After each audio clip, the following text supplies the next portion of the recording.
What's the most ridiculous thing you've bullshitted someone into believing? On a missions trip to the Dominican Republic, I was called over by some friends who wanted me to verify to another guy, Justin, that the carton of milk, the kind we had been drinking all week, was actually milk from a chicken. Immediately I go, yeah, it's just Spanish for female chicken. Justin says, well, why do they put a picture of a cow on the front then? That's just so you know it's milk. 10 seconds later he calls our interpreter into the conversation from across the room. John, is this chicken milk? Yeah, is Spanish for hen. Why is there a cow on it then? So you know it's milk. John came through like a champ. Later, John's dad and the guy in charge tells Justin he'll try to set up a way for him to get to milk a chicken on the way to the work site and everything. Fast forward to US Customs at JFK. 11 group members get through. Justin does not. He claimed a carton of chicken milk. He explained to the guy at Customs it's special milk from the Dominican Republic. It comes from chickens. We stopped messing with Justin after that. I once had a guy convinced that chicken nuggets were invented by Nazis as a cure for the common cold. Idea. Chicken stew is good for colds. Reduce chickens to pill form. Chickens can't be compressed past nugget size. Turns out pill form chicken is delicious fried, and a staple of white trash food was born. Thanks, Hitler. When me and my siblings were much younger, my dad owned a Volvo car with a computerized voice. It was a very deep voice that would give you warnings about the car's status. The boot trunk is not shut being one I remember. Very creepy now I look back at it. Me, my older brother and our dad would joke that the voice came from a little man inside the car. My younger sister was at an age where you could tell her anything and she would take it as gospel. She actually believed there was a tiny person with an extraordinarily deep voice living in the car. We kept it going for a long time until one day someone crashed into the vehicle and it ended up in the scrapyard. As she cried for the safety of the little man, we had to tell her the truth. She was mad at us for weeks. I used to tell my brother I was working for a spy organization and that if he wanted to join in, he would have to complete simple tasks without alerting our parents, such as making me a sandwich while I played the Sega Genesis. My brother convinced me to be his maid when I was like 5. He would make me clean up his messes, then I paid him. I was not a smart kid. I told my mum that there's no internet on Christmas Day because it's a public holiday. She's spent the past 5 Christmases without the internet and I just don't have the heart to tell her I was joking. Update. She still hasn't realized. You are in too deep now. Better just tell her they changed the rules, much like all the retail stores have started staying open on Thanksgiving. My mum told me that when I was in primary school I managed to convince the teacher that I couldn't do homework as I was busy helping on the farm I lived on. At the time my mother asked if I ever had any homework to do. I'd tell her no. I got found out at the parents' evening at the end of the year when my teacher asked my mum if I would have any free time to do homework next term. In high school, a friend and I once convinced an acquaintance that a wonton was a small furry animal that lived in the back of Chinese restaurant. To make the soup, these animals were boiled and skinned before being tossed into the soup. This kid not only believed us, but went up to the teacher and told him of his newly learned fact. That teacher's face contained the most pure look of disappointment I have ever seen. The most pure look of disappointment I have ever seen. Oh, Kevin, said the teacher.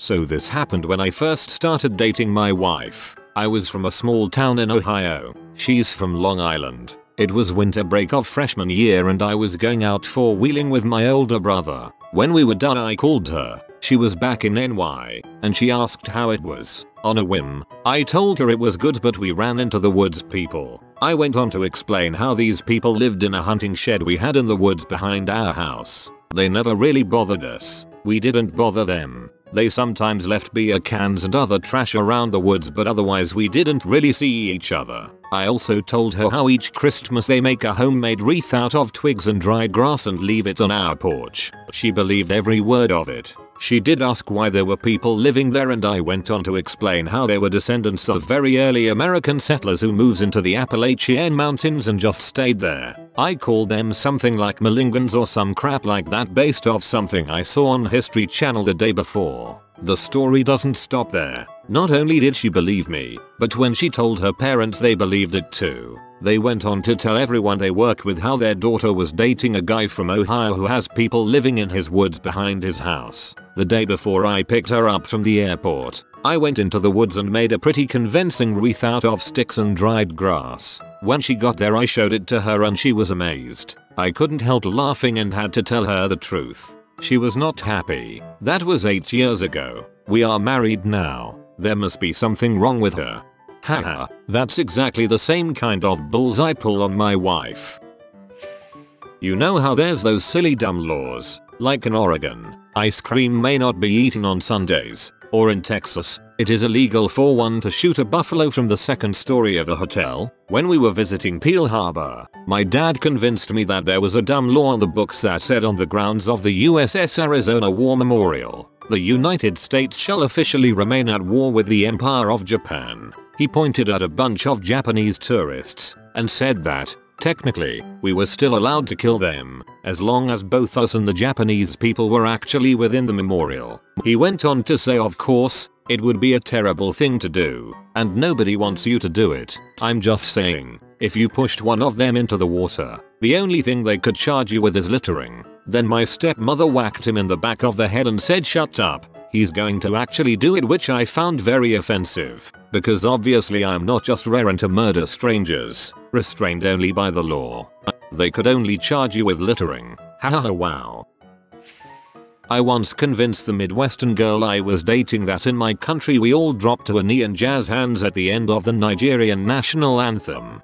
The tricky thing is to remember, whenever she is around and the national anthem plays, to drop to her knee and do jazz hands with a bored expression on your face, like you've done this so often that it's just muscle memory. When I was in high school our band marched in the Independence Day Parade in DC. This would have been late 80s. While getting ready a lady from Ohio came up to us, intrigued by our southern accents, rural town in Al. She started talking slowly to us, and it kind of hacked me off. I started into a story about how poor we all were, that my dad was a grit farmer and times were especially tough since the Norse had ruined the crop. Small critter, like a beaver, takes 10-15 to cover a las boy, so my daddy had taken to running moonshine up to TN just to make ends meet. I ended my story telling her our band had to have 27 bake sales just to get shoes for everyone. I did not think she was believing me, until her eyes started watering and she commended us for our dedication and hoped we liked the big city. A new unit of measure, parts per las boy. I convinced my kids that the Colonel Sanders head on the KFC sign is a guy called Kentucky, and that's why it's called Kentucky Fried Chicken. My cousins and I were in a Ben & Jerry's once and there was a picture on the wall of Ben, Jerry, and this little Asian dude and between them, just some fan I'm sure. So, my younger cousin asked who the other guy was and his brother said, that's and. All the younger cousins believed him. I convinced my younger brother's friend, 12 at the time, that you could actually make a lot of money as a high-end janitor if you went to college and majored in janitorial science. My friend asked me how to say frick you in Vietnamese. I instead taught him to say I eat crap. He spent the day telling all the Vietnamese people in our school that he eats crap. People were too stunned to say anything, so he made it through the day without anyone spoiling it. Either way, he still wanted to tell everyone frick you all day, so he totally deserved it. In year 8, I convinced a girl that the term Jew referred to famous black people. To her, this meant that everyone from Obama to Oprah were Jews. Will Smith, Jew. Nelson Mandela, Jew. Samuel L. Jackson, Jew. This spins an odd light onto the Second World War. My mate had a dumb, annoying 20-something-year-old girlfriend. He also doesn't eat onion. One night we tricked her into thinking that when he was growing up he had an imaginary friend called Freddy, and that Freddy was an onion, and that's why he didn't eat onions. We said our friend was very self-conscious and emotional about it and didn't talk about it. Days later she said to him, "It's okay, I know about Freddy." He had no freaking idea what she was talking about. She totally believed it. It's because of things like this people don't take me seriously anymore. I once worked with a couple who liked the idea of going to Everest. but really didn't fancy the effort of the huge trek to get there. I told them it was a lot easier now that a huge series of chairlifts had just been installed which went all the way to base camp. One Monday morning they arrived at the office and had a pop at me because they'd been to a travel agency to book a trip and the travel agent had promptly laughed at them. Hope you had a great laugh too. Convinced a group of girls that my friend had a lazy eye because he used to work as an amateur cameraman and took a stray cum shot to the face. The best bit is that he doesn't even have a lazy eye. Similar, some guy tried to convince the school that I lost my tonsils in a tragic BJ incident. Oh yeah, convinced our office hypochondriac, who was flying off on holiday, that he had to notify the airline medical staff about the small cut he had on his arm. Why? Because, I told him, aircraft cabin pressure meant that open cuts, even if they'd partially healed, would burst open and spray blood all over the inside of the aircraft, and he could bleed out. I mixed in some truth. That airliner cabins are pressurized, yes, but to the equivalent of about 6,500 feet, so there was still a substantial pressure differential. The funny thing is that he asked other people to corroborate this, and they, not even knowing that I'd briefed him, realized instantly that this was a wind up and backed up every word. He actually went off to phone the airline, and came back with a face like thunder, swearing at me. I also convinced another colleague, who was flying off to Dubai and had asked whether it was a dry state, that he needed to buy a Westerner's booze pass on arrival at the airport. Told him that yes, you can drink in Dubai, but alcohol is only for godless Westerners, and the Arabs have a system in place. On arrival, you have to present your passport and in return, for a few dirhams, you get a booze ticket, which you have to present at every bar or shop when buying alcohol, otherwise you have to stay teetotal. He wasted a couple of hours googling where to find the booze pass office at the airport, before he too called the airline, and came back swearing. As a Welsh person, I have a story about sheep. I've posted it before if it sounds familiar. I once managed to convince my non-Welsh friends that Welsh sheep know how to use pedestrian crossings. They didn't believe me but I kept at it, and eventually they started to come round. Months later, we were doing a pub crawl in the valleys when we suddenly saw a gang of sheep standing by some traffic lights, looking gormless in a way only sheep and guinea pigs can do. We stopped for a moment, wondering what was about to happen, when suddenly the pedestrian crossing light turned green and the sheep trotted slowly and carefully across the road. My friends, bloody heck H00 I thought you were kidding me. Jaw hitting the floor. Welsh sheep have also learnt how to cross cattle grids by rolling over them instead of trying to walk across. I fear that the days of our lordship over the sheep are greatly numbered. Their wrath will be terrible, their retribution swift. However, they still haven't figured out that walking a couple of feet uphill stops them from drowning during a flood, so we may just be safe for a while yet. I know someone who convinced her little sister that wherever she goes, the moon would follow her and take her away. It used to drive her into hysterics whenever she walks at night and the moon seems to follow her any which way she goes. My little sister was convinced the moon ball was going to eat her. She was 4 or 5 before we could walk her inside at night without something coveting her head. Other sister was terrified of vampires. Called them grandpas. It was adorable except for all the screaming. My dad always had huge elaborate Halloween displays, so we had to use the coat trick for her, too. I had 2 Facebook accounts under different names. Most other stuff was similar. So I have a friend on the Facebook under my name discover my other one and he sent a friend request to it, which I accepted. I then set forth and convinced him that I actually was 2 different people who just happened to look identical and worked in the same place and on the odd occasion, went on vacation together. Dumbest person I know I roll. Ran into some people in a bar who were visiting Scotland from somewhere outside Europe. My friend and I managed to convince them that a haggis was a rare type of animal living up in the Highlands. Went into great detail to describe what they looked like, even that they have special haggis breeding farms which many people debate about because they are not treated well. Please tell me you told them that they had longer legs on some side of their bodies than the other, which they use for running around hills. In my town we have a street named Wintermute. Driving by one day, a friend said that she thought Wintermute was a weird name. I explained that it's actually pronounced Wintermute and that it's the French word for gracious. She thought it was the most interesting thing and went on to tell everyone else this amazing fact. In my freshman year of college, I convinced a shitload of people that I was paying my way through college with residual checks from my time as an original Kids Bop kid. It is such a far-fetched thing to lie about it. It's perfect. Convinced a bunch of co-workers Forrest Gump was a true story. Stated off but telling them how my friend visited Greenbow, Alabama and saw Gump's grave. He's right next to Jenny. That one is totally believable. Frick, I love that movie.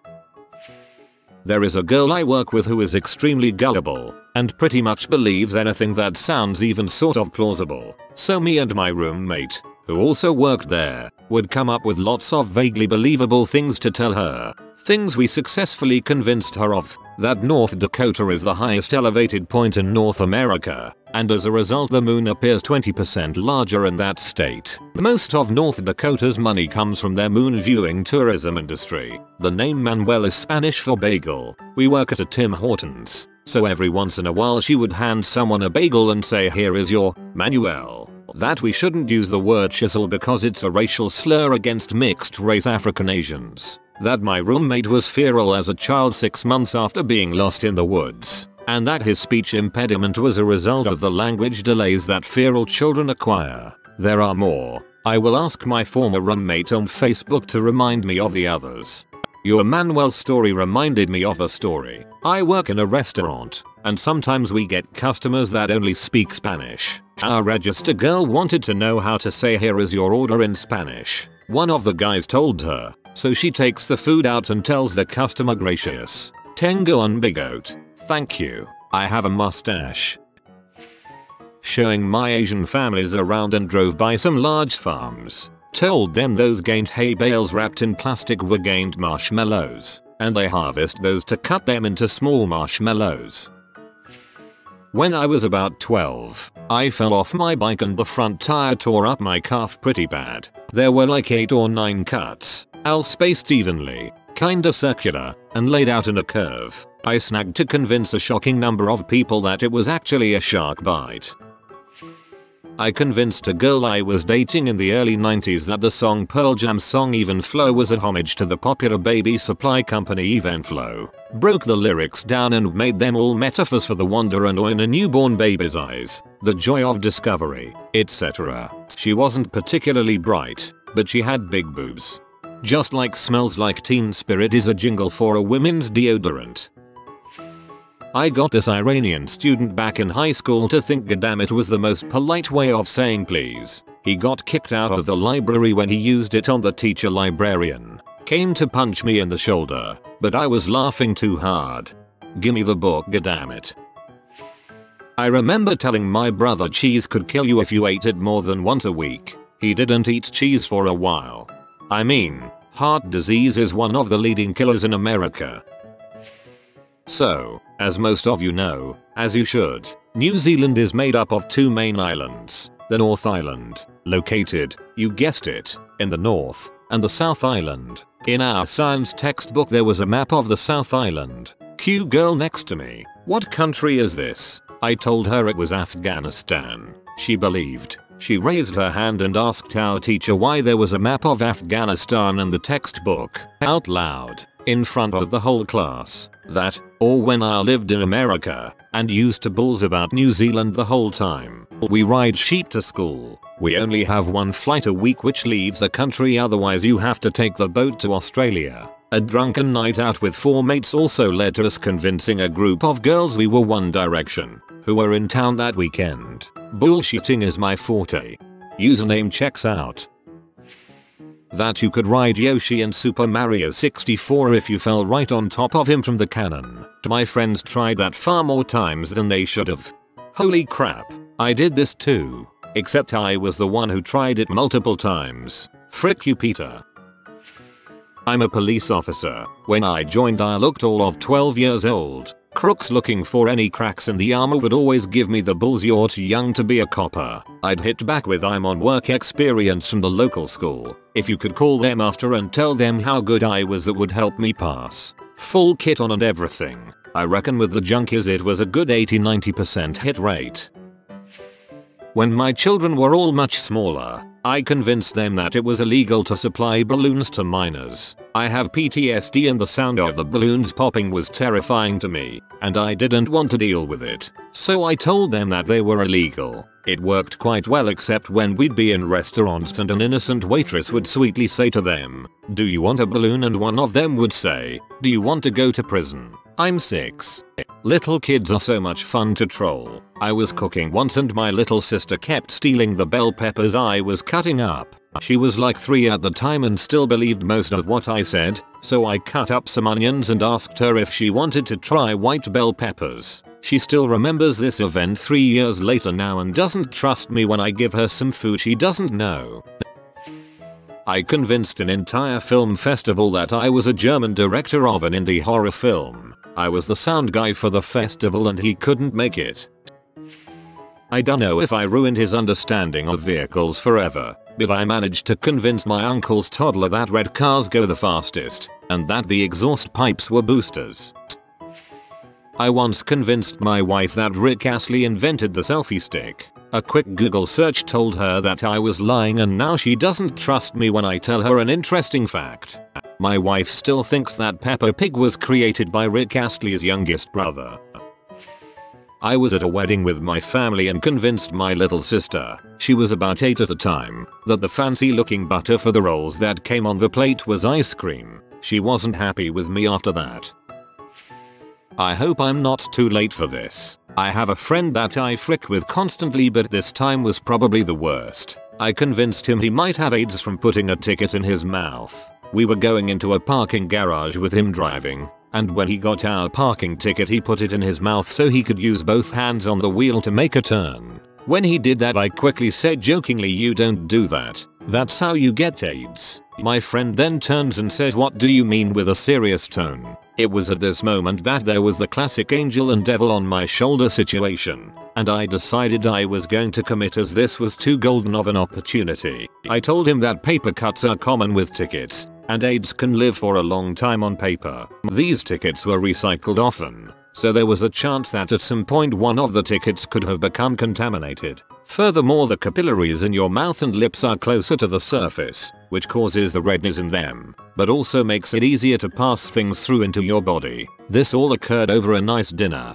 and after I got done explaining the science to him there was a long pause. My friend is extremely gullible to say the least. He looked crestfallen. On the ride back it was utterly silent in the car. I was trying my best not to show my giant crap-eating grin, so I just looked out the window the entire time. Then for the last twist of the blade I turned to him and said with the straightest face I could muster, "Just promise me you'll get tested, man. I'm worried about you." It sounded like I was welling up to cry, but in reality I was holding back laughter as best I could. My friend hugged me, dropped me off at my house and drove away. I was finally able to let out all the laughter I had bottled up. About 30-40 minutes later I get a text from him saying, "I freaking hate you." His sister is a pharmacist, and more importantly is slightly intelligent, and apparently he told her this and she laughed at him for being such a freaking idiot. I still tease him about this years later. Telling him to promise you he'll get tested was the icing on the cake. I convinced someone that putting their iPhone on a microwave will give them 10% extra battery. I stopped them before they did it because I'm not that cruel. I got my sister-in-law to put her car keys in the freezer during the winter so she wouldn't damage the ignition switch by sticking a warm key in a cold switch. Convinced some kids on CSGO that Helen Keller was the first professional female basketball player and that Stevie Wonder invented night vision goggles and binoculars. Legitimately convinced a friend that he was a Jedi. Locker room after gym class many years back. He's screwing around pretending to force push stuff. I'm watching him out the corner of my eye to see, he doesn't think I can see him. And sure enough he eventually does it towards me. I jump away from him and slam into the wall, and stare at him with a look of utter horror. He believed it for the rest of the day.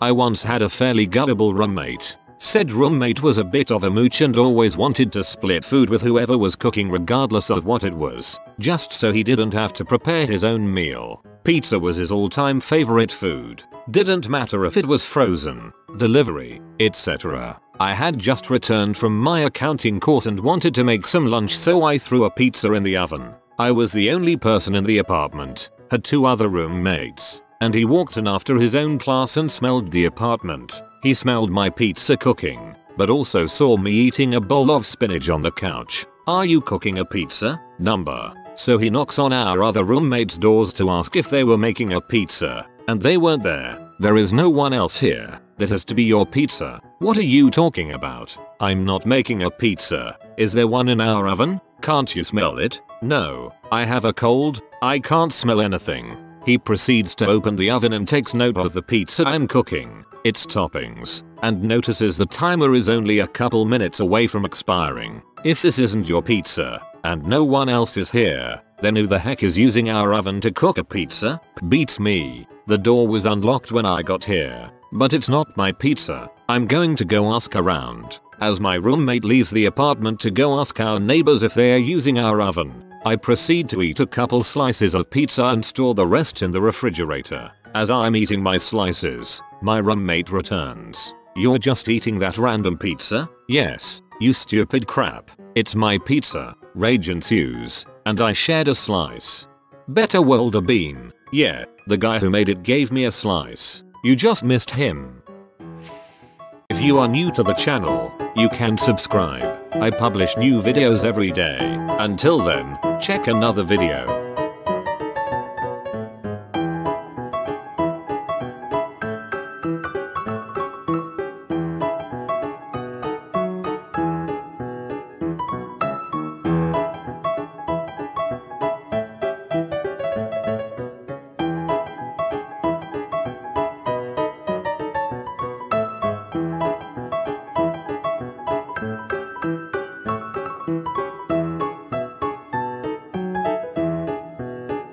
Bye for now.